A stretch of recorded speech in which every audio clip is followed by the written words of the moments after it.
Cerita kali ini adalah sebuah cerita nyata dari salah seorang temanku, sebut saja namanya Dewi. Dewi adalah seorang suster yang bekerja di salah satu rumah sakit kuno di daerah Jawa Barat. Aku tidak bisa menyebutkan nama rumah sakitnya, tapi aku bisa menceritakan tentang pengalaman Dewi pada saat dia bekerja di rumah sakit itu. Dewi bekerja sebagai suster di rumah sakit itu bisa dihitung pakai jari. Tidak berlangsung lama, tapi juga tidak sebentar. Saat dia lulus dari kuliah,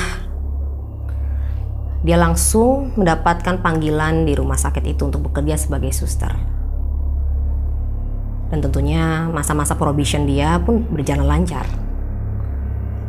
Namun di bulan kedua, setelah 1 bulan berlangsung, Dewi selalu mendapatkan shift pagi ataupun siang. Tidak pernah mendapatkan shift malam. Hingga suatu hari, dia mendapatkan shift malam. Dan kebetulan Dewi berjaga malam pada shift malam itu bersama kedua temannya yang juga suster. Sebagai suster jaga, tentunya Dewi pun harus mengecek setiap kamar dan pasien-pasien yang ada di dalam rumah sakit. Dan pada waktu itu dia mendapat kesempatan berjaga di lantai 2. Yang konon katanya di lantai 2 itu adalah tempat yang angker. Karena beberapa cerita dari suster-suster sebelumnya yang sering banget dapat shift malam suka banyak penampakan. Seperti misalkan suara bisik-bisik, atau suara orang berlari, atau ada suara anak kecil, dan kadang-kadang ada suara wanita yang menangis terisak-isak di malam hari. Dan ada juga yang berteriak minta tolong, tapi setelah dicek tidak ada siapa-siapa. Namun bagi Dewi, cerita-cerita itu hanyalah sebuah bercandaan saja, karena Dewi termasuk orang yang tidak percaya dengan hal-hal seperti itu. Logikanya berjalan sangat kuat. Dia bilang hantu itu tidak ada. Hantu itu hanyalah sebuah bayangan semata, mungkin halusinasi ataupun rasa lelah yang berkepanjangan, sehingga menimbulkan efek bagi setiap orang untuk memikirkan hal aneh-aneh sehingga menjadi cerita hantu. Kali ini berbeda dengan apa yang dipikirkan Dewi, karena semuanya seperti meleset. Malam itu Dewi mendapatkan shift malam dan sekitar jam 7 malam dia sudah standby di dalam rumah sakit itu di lantai 2. Dan kebetulan teman-temannya ada yang terlambat datang. Sehingga Dewi pun mau tidak mau harus menjalani shift itu 1 jam sendirian. Dia pun mulai memutari ruangan dari lorong ke lorong di lantai 2 itu. Setiap pasien pun dia datangi untuk dicek, dari infus yang habis, dari ruangan yang berantakan, ataupun ada beberapa pasien yang membutuhkan pertolongan, ataupun jam minum obat. Hingga suatu ketika Dewi melewati sebuah kamar kosong. Memang sebelum kerja di tempat itu, ataupun pada saat masuk ke dalam rumah sakit itu, Dewi sempat diperingati oleh ketua dari yayasan rumah sakit itu. Dia bilang ada salah satu kamar kosong yang tidak boleh dimasuki oleh staf manapun ataupun orang manapun, karena memang kamar itu terkunci dan tidak boleh disentuh oleh siapapun. Dan Dewi pun tidak menanyakan alasannya, karena menurut dia mungkin itu privasi dari rumah sakit itu. Namun pada saat dia melewati lorong dan berpapasan dengan kamar kosong tersebut, tiba-tiba Dewi melihat pintu kamar itu terbuka. Dan dia pun berpikir, siapa yang memasuki kamar itu? Bukankah kamar itu memang terkunci dan tidak boleh dimasuki oleh siapa-siapa? Lalu kenapa terbuka? Lalu karena rasa penasaran pun Dewi akhirnya mengintip ke dalam. Dan tidak terlihat apa-apa karena memang gelap gulita. Saat dia berusaha untuk tidak menggubris hal itu dan berusaha menutup kembali pintu itu, tapi ada satu hal yang membuat Dewi penasaran, yaitu ruangan itu sangat-sangat berantakan. Sedangkan Dewi tahu persis bahwa ketua yayasan pada saat itu bilang kalau ruangan itu tidak ada barang seharusnya. Dan tidak ada satupun furniture yang mengisi ruangan itu. Karena memang benar ruangan itu adalah ruangan kosong, kamar kosong. Tapi Dewi melihat ada beberapa kursi roda berjejer memenuhi ruangan itu. Berjejernya sangat aneh karena semua berjejer mengarah ke jendela. Ya mungkin akhirnya Dewi berpikir kalau ruangan itu memang tempat penyimpanan kursi roda bekas yang sudah usang dan tidak terpakai lagi. Jadi istilahnya seperti gudang lah. Lalu Dewi pun menutup pintu itu dan tidak menggubris lagi tentang ruangan itu. Lalu dia pun mulai menjalani aktivitasnya. Hingga teman-temannya pun akhirnya datang. Dan Dewi pun sempat menanyakan hal itu terhadap temannya. Dan salah satu suster temannya itu bilang bahwa ruangan itu harusnya kosong. Tidak terdapat barang satupun.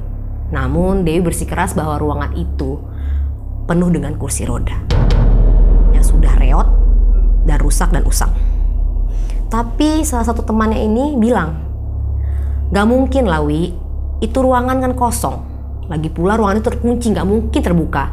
Dan kunci itu pun hanya yang pegang hanya ketua yayasan. Tidak ada satupun yang memegang.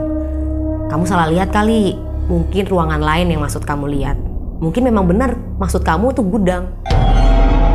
Dewi pun bersikeras lagi, dia bilang, dia tunjuk ruangan yang kosong tadi. Itu loh, ruangan yang di sebelah situ, itu kan maksudnya. Iya Wi, itu ruangan harusnya kekunci, nggak boleh sama sekali disentuh ataupun dimasuki, dan ruangan itu kosong. Kita udah pernah ngecek kok. Akhirnya Dewi hanya melan napas. Dan dia pun berusaha menepis pikiran-pikiran jeleknya. Hingga malam pun berlanjut. Hingga tibalah pukul 2 pagi. Keadaan semakin sepi karena ditambah dengan semua pasien sedang tidur. Namun ada beberapa kamar yang harus dimasuki oleh Dewi karena Dewi harus memberikan obat untuk pasien tersebut. Dan harus lagi-lagi Dewi harus melewati kamar kosong itu. Dan anehnya lagi-lagi kamar itu terbuka. Memang terbuka tidak begitu lebar, tapi terbuka. Tadinya Dewi ingin kembali ke tempat suster jaga, tempat dia menunggu dengan suster-suster lain untuk memberitahu temannya bahwa benar loh, ini pintu kebuka, gak kekunci seperti yang kalian bilang. Tapi karena udah terlanjur dan jamnya pun harus mengharuskan dia melakukan tugas, Dewi pun hanya mendekati kamar kosong itu dan menutup pintu kamarnya. Dan dia pun melewati pintu kamar itu dan mulai memberikan obat-obat untuk pasien-pasien. Namun setelah dia sudah selesai, Dewi pun kembali menelusuri lorong itu. Dan lagi-lagi dia lihat ruangan itu terbuka lagi. Dengan sedikit kesal, Dewi pun spontan berkata, "Duh, ini pintu nggak bisa apa ketutup aja, katanya kekunci, tapi kok kebuka terus?" Pada saat dia spontan memberikan kata-kata itu, Dewi pun ngeh. Ternyata di dalamnya kursi roda itu sudah tidak ada. Namun hanya tersisa satu kursi roda yang menghadap ke jendela. Dewi pun bingung. Sebenarnya ruangan ini gelap gulita, tapi karena memang jendelanya tidak terpasang tirai, jadi sinar bulan memasuki ruangan itu dengan sesorot dan menyoroti kursi roda itu yang menghadap ke arah jendela. Dewi berpikir, kenapa kursi roda itu yang tadinya begitu banyak, sekarang sisa cuma satu? Kemana semua kursi roda yang ada di sini?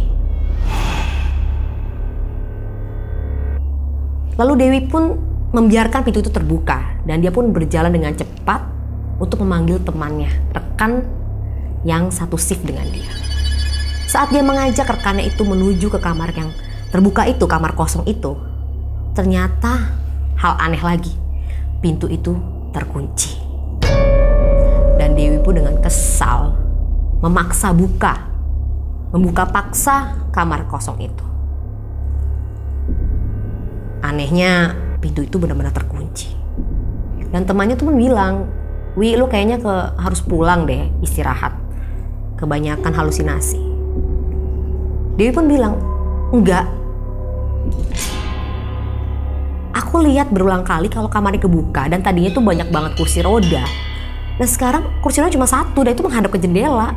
Aku nggak salah lihat, aku megang langsung kok knop pintunya dan aku nutup sendiri."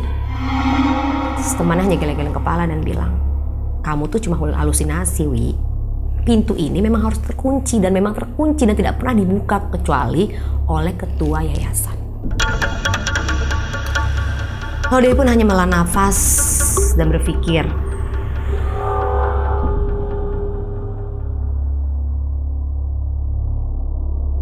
masa iya aku kecapean sampai harus berhalusinasi seperti ini?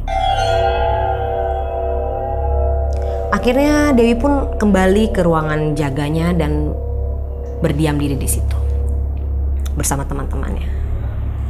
Dan tiba-tiba panggilan dari komputernya menyala di jam 3 pagi. Ada pasien yang memanggil di lorong yang harus dia lewati itu. Kebetulan teman-temannya sedang sibuk melakukan administrasi sehingga mau tidak mau Dewi lah yang harus mendatangi pasien tersebut. Dan lucunya lagi, panggilan itu berasal dari kamar kosong itu.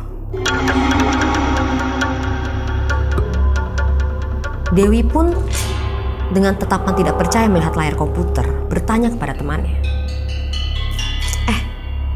kok ruangan ini kok nyala sih? Emang ada, bukannya ini kamar kosong yang maksud aku tadi bilang? Lalu temannya pun melihat, iya, error kali ini komputer, nggak mungkin lah. Coba kita cek yuk. Lalu teman salah satu bilang, udah nggak usah, ngapain sih dicek-cek, biarin aja. Tentunya membuat Dewi penasaran, karena kebetulan dia adalah orang baru di situ. Sedangkan teman-temannya adalah orang lama. Lalu Dewi pun keluar dari ruangan jaganya dan menuju kamar kosong itu lagi. Dan kali ini yang dia lihatlah pintunya terbuka lebar dengan kursi roda yang menghadap keluar pintu.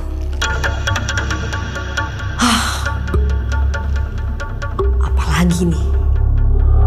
Kenapa kursi roda ini berpindah tempat? Tadi kan menghadap ke jendela. Kenapa sekarang ada di depan pintu menuju keluar? Lalu Dewi pun mendorong kursi roda itu ke dalam dan menutup pintu kamar kosong itu dengan berharap bahwa kamar itu akan terkunci dengan sendirinya dan Dewi tidak perlu lagi melihat hal-hal seperti itu. Lalu segera cepat-cepat dia pun kembali ke ruangan jaganya dengan napas terengah-engah dan tampaknya sangat-sangat depresi karena ini udah keberapa kalinya Dewi melihat kamar kosong itu terbuka sendiri, bahkan tidak ada satupun teman-temannya yang melihat itu. Pada saat berusaha menenangkan diri, akhirnya Dewi pun tiba-tiba melihat layar komputer menyala kembali. Dan kali ini terus-terusan menyala. Membuat Dewi harus mau tidak mau mengecek kembali. Tadinya dia mau diemin aja. Dan temannya tuh pun bilang tidak usah digubris. Mungkin error. Mungkin ada kerusakan listrik di bagian itu. Tapi rasa penasaran manusia memang tidak dapat dibendung. Dengan perasaan kesal, Dewi pun berusaha menggubris apa yang harus dia lihat. Logika yang tadi berjalan kini hancur sudah kemana. Dia hanya merasakan perasaan gelisah, takut, dan panik. Pada saat dia akan menuju ke kamar kosong itu, lorong gelap itu,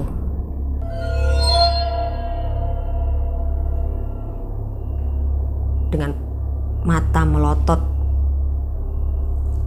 napas terengah-engah, keringat dingin mengucur, Dewi melihat kursi roda itu sudah ada di depan pintu kamar kosong itu. Kali ini bukan hanya kursi roda kosong, melainkan ada sesosok makhluk wanita berambut panjang, memakai pakaian rumah sakit, sedang duduk di atas kursi roda itu sambil melihat dia dan tersenyum.